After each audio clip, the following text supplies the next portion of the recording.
আমরা চলে আসলাম সেই পাটুয়া টেক সি বিচে। দেখেন পৃথিবী কত বৈচিত্র্যময়, এখানে সাগর আর তার পাশেই দেখেন সুউচ্চ পাহাড়। কল্পনা করা যায় যেখানে পৃথিবীর সর্বনিম্ন স্থান আর সেখানে আবার পৃথিবীর উচ্চতম স্থান। এটাই কেমন লাগতেছে? অসাধারণ, জীবনের প্রতিটি ক্ষণ। স্যার কেমন লাগতেছে? হ্যাঁ, খুবই চমৎকার, অনেক ভালো লাগছে, কারণ সমুদ্রের কাছে আসলে এমনিই মন অনেক বিশাল হয়ে যায়। আর আপনারা সাথে আছেন সারা বাংলাদেশের আমার সম্মানিত শিক্ষকরা আছে, এটা খুবই ভালো লাগছে। স্যার হচ্ছেন মোহাম্মদ আব্দুল হালিম স্যার, উনি হচ্ছেন আমাদের প্রাথমিক শিক্ষা অধিদপ্তরের প্রশিক্ষণ উপপরিচালক স্যার। দেখেন উনি এখানে বসে উপভোগ করতেছেন ওনার শিক্ষকদের সাথে। আমরা শিক্ষক, তবে পৃথিবী কি তো বৈচিত্র্যময় স্যার, পৃথিবীর নিম্নতম স্থান এটা, কিন্তু কয়েক গজ দূরে গেলে দেখেন পৃথিবীর উচ্চতম স্থান পাহাড়। এটা কি ভাবা যায়? যদি এখানে পানি থাকে তাহলে ওখানে হয়তো টাঙ্গা থাকতে পারে, মানে ডাঙ্গা থাকতে পারে, কিন্তু তার মানে পাহাড় হয়ে যাবে, এটা ভাবা যায়? এটা সৃষ্টিকর্তার অপার লীলা, এটা আসলে বোঝা মুশকিল, তাই না? এটা যিনি সৃষ্টি করেছেন তিনি ওইভাবে ব্যালেন্স করে সৃষ্টি করেছেন, যার কারণেই আমরা কিন্তু সেটা বুঝতে পারি না যে আসলে কেন তিনি।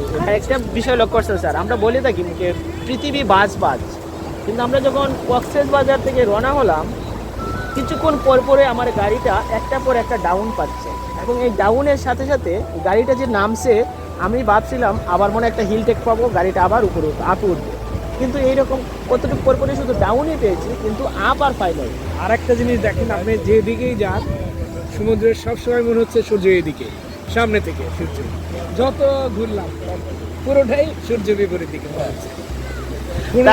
কোনো সাইডে। মানে সেদিন আপনি বলছিলেন একটা কথা যে শিশুরা যখন চাঁদনি বছর রাতে হাঁটে তখন তারা বলে চাঁদ আমার সাথে হাঁটছে। আসলেই তাই। Thank you sir. ম্যাডাম এদিকে আসেন, এটা নেওয়া হয়েছে, এটা আমাদের জন্য নেওয়া হয়েছে, এটা নিয়ে কোনো টেনশন নাই। স্যার আছেন, আমি একটা ছবি তুলে নিচ্ছি স্যারের সাথে। আমার এটা যখন স্টার্টিং হয়, স্টার্টিং এর ছবিও নেওয়া যায়।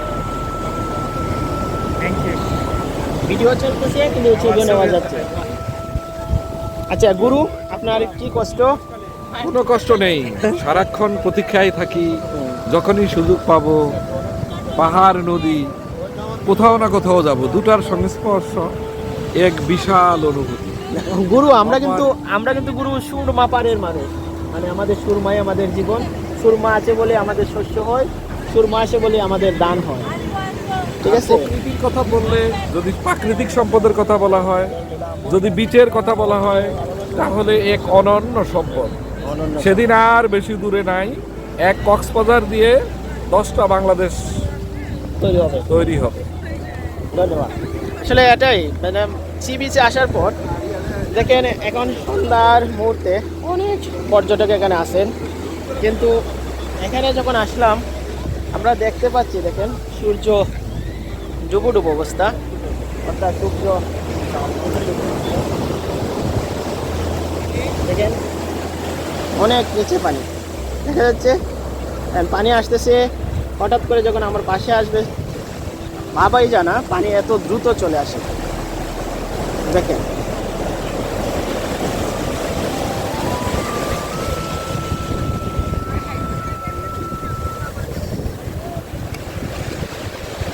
এটাই হচ্ছে কক্সবাজারের সময় পাতুয়া টেক বিচের সৌন্দর্য।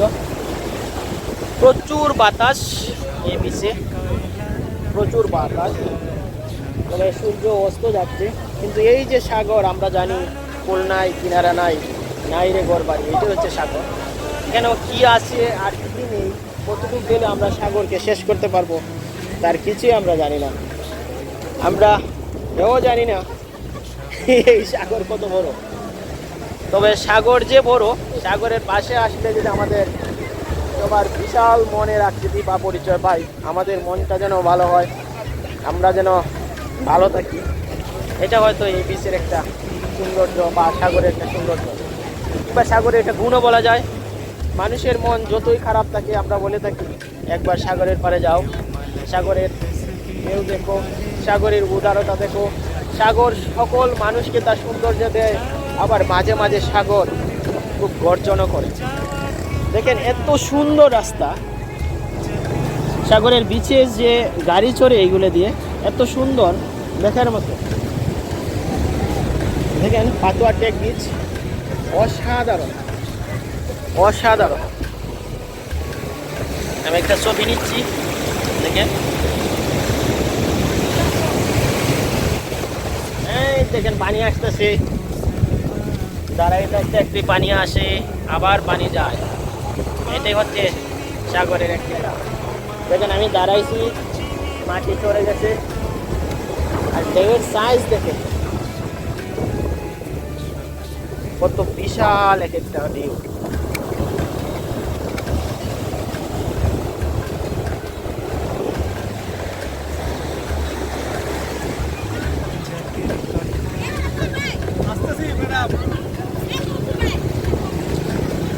বিশাল। আমরা যে বলি পৃথিবীর বিখ্যাত সমুদ্র সৈকত কক্সবাজার, অনেকে বলে থাকেন কক্সবাজারের দৈর্ঘ্য 130 কিলোমিটার। আমার কাছে মনে হয় যে কক্সবাজার সমুদ্র সৈকতের দৈর্ঘ্য কত কিলোমিটার এটা আসলে মাপার মতো না। যেদিকে চাই সেদিকেই বিচ, যেদিকে চাই সেদিকেই সমুদ্র। তবে এখন আর একটু ভালো লাগে যে সমুদ্রের পাশেই রাস্তা হয়েছে, রাস্তার পাশেই সুউচ্চ পাহাড়, বিশাল পাহাড়, একদিকে বিচ আর অন্যদিকে বিশাল পাহাড়। দেখেন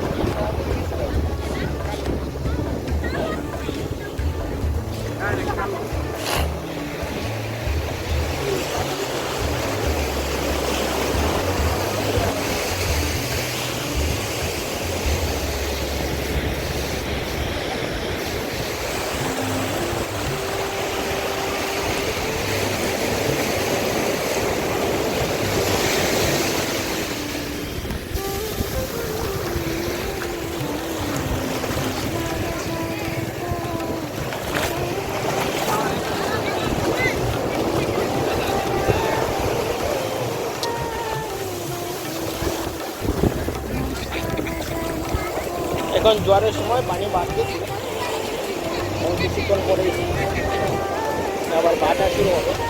জোয়ারের সময় পানি অনেক উপরে চলে আসতেছে।